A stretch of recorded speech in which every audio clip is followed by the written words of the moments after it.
Oi, amigos. Bom dia, boa tarde, boa noite. Eu sou o Levi e este é o meu boteco. Nós vamos começar hoje uma série sobre o protocolo VAR, as regras de futebol e a relação que tem entre eles, tá? Quem faz as regras do futebol e comanda é em português, IFAB, tá? Em inglês é a sigla para International Football Association Board, o Conselho da Associação Internacional de Futebol. São eles que fazem as regras, tá?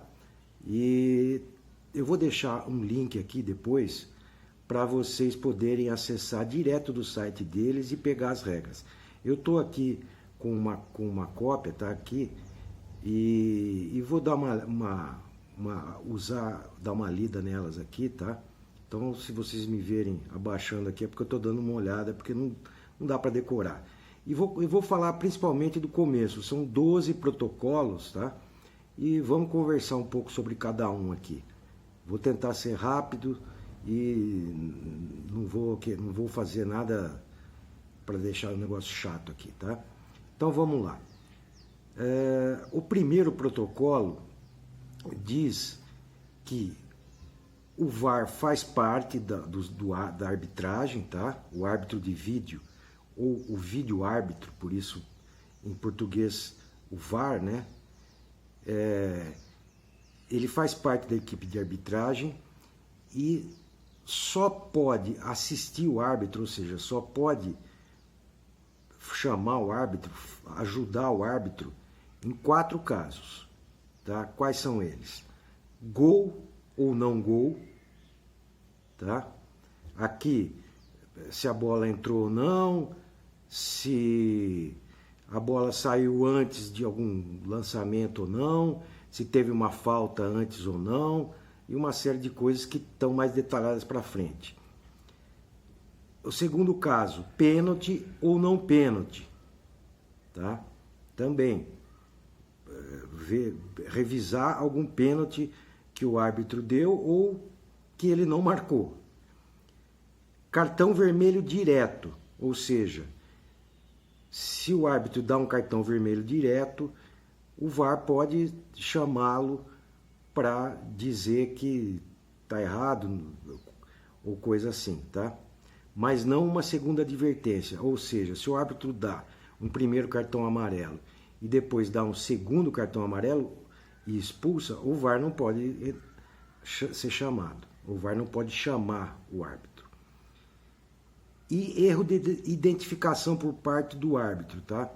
Quando acontece, por exemplo, uma confusão na área e o árbitro vê uma agressão, uma cotovelada e expulsa alguém, se ele, naquela confusão, ele identificou errado o jogador e aplicou o cartão vermelho para um jogador errado, o VAR pode intervir, chamá-lo e falar, não foi aquele jogador que você expulsou que fez a falta, foi um outro. Daí ele vai rever, isso pode ser revisto. Então são esses 4 casos, gol ou não gol, pênalti ou não pênalti, cartão vermelho direto e erro de identificação do jogador.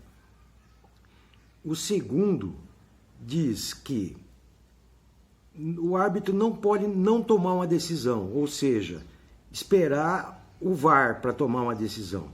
Ele tem que tomar a decisão de campo. Terceira, que eu acho a mais importante, tá? A decisão inicial do árbitro não pode ser alterada, a menos que a revisão de vídeo mostre que que essa decisão foi um claro e óbvio erro. Ou seja, a decisão de campo só pode ser mudada se o VAR mostrar que teve um erro claro por parte do árbitro, tá? Essa decisão vai implicar depois, quando a gente for falar das regras, tá? De bola na mão, de impedimento, coisas assim, só pode mudar a decisão do árbitro em campo se o VAR mostrar que estava claramente errada. Tá? Se não está claro que está errado, que a decisão foi errada, se a imagem não deixa claro, tem que prevalecer a decisão de campo, a decisão primeira dos árbitros da arbitragem em campo. Quarto, apenas o árbitro pode iniciar uma revisão. O VAR pode recomendar. Então, o árbitro por si, ele toma uma decisão e se ele tiver com uma dúvida, ele pode se dirigir ao VAR. Agora, o VAR, o árbitro de VAR, só pode sugerir para o árbitro.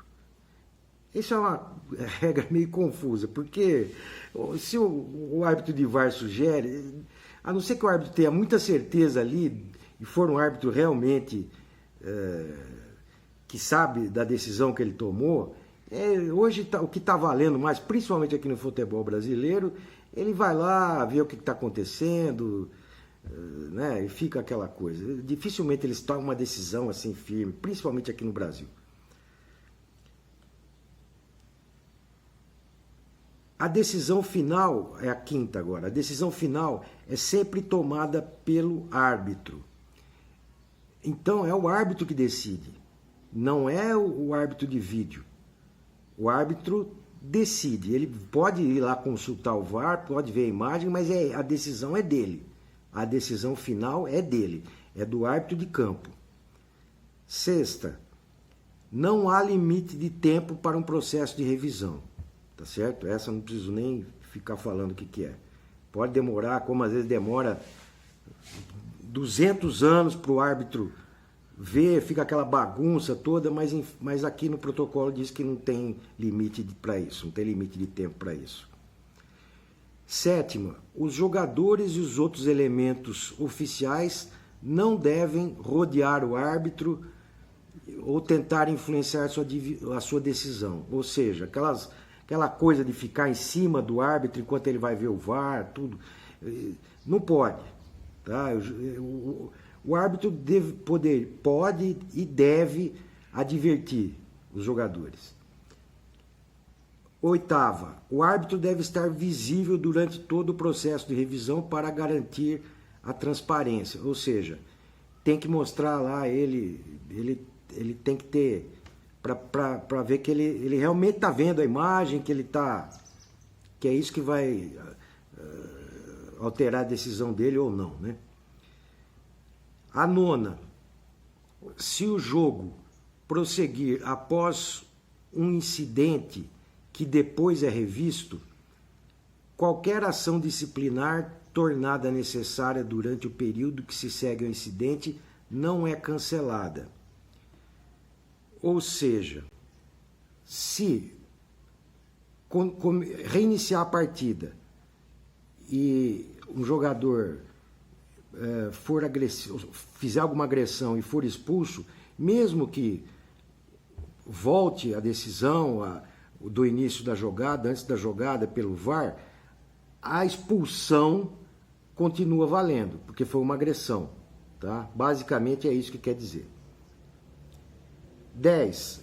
Se após uma interrupção o jogo recomeçar, o árbitro só pode fazer uma revisão em termos disciplinares para má identificação do jogador. Ou seja, ele só pode revisar uma decisão posterior, depois que reiniciar o jogo, se for erro de interpretação do jogador. Ele expulsou o jogador errado, por exemplo. A 11ª. O período de tempo antes e após o incidente, que pode ser alvo de revisão, é determinado pelas leis do jogo e pelo protocolo VAR. Tá? Então, esse tempo está lá nas regras e está no próprio detalhamento do protocolo. Está nas regras e no próprio detalhamento do VAR aqui que está na continuação. Eu não vou ficar entrando nesse detalhe aqui, porque não é o que mais interessa no momento. E 12ª e última, uma vez que o VAR efetua uma verificação de todas as situações e decisões, não há necessidade de os treinadores ou jogadores solicitarem uma revisão. Ou seja, o VAR revisa tudo. Então, não tem por que o técnico ou o jogador solicitar uma revisão. Esse é um aspecto que é discutível, tá? Pelo número de vezes que o VAR é acionado e coisa, mas é isso que diz os protocolos, tá? Esses 12 protocolos. Bem, esses são os 12 primeiros protocolos. Se você quiser ler tudo, como eu falei, tem um link aqui embaixo onde você pode abrir e ver o detalhamento de tudo isso aqui. Mas não interessa no momento. No próximo vídeo a gente vai começar a falar de algumas regras e como o VAR interfere nessas regras. Por hoje é só. Um abraço e até a próxima.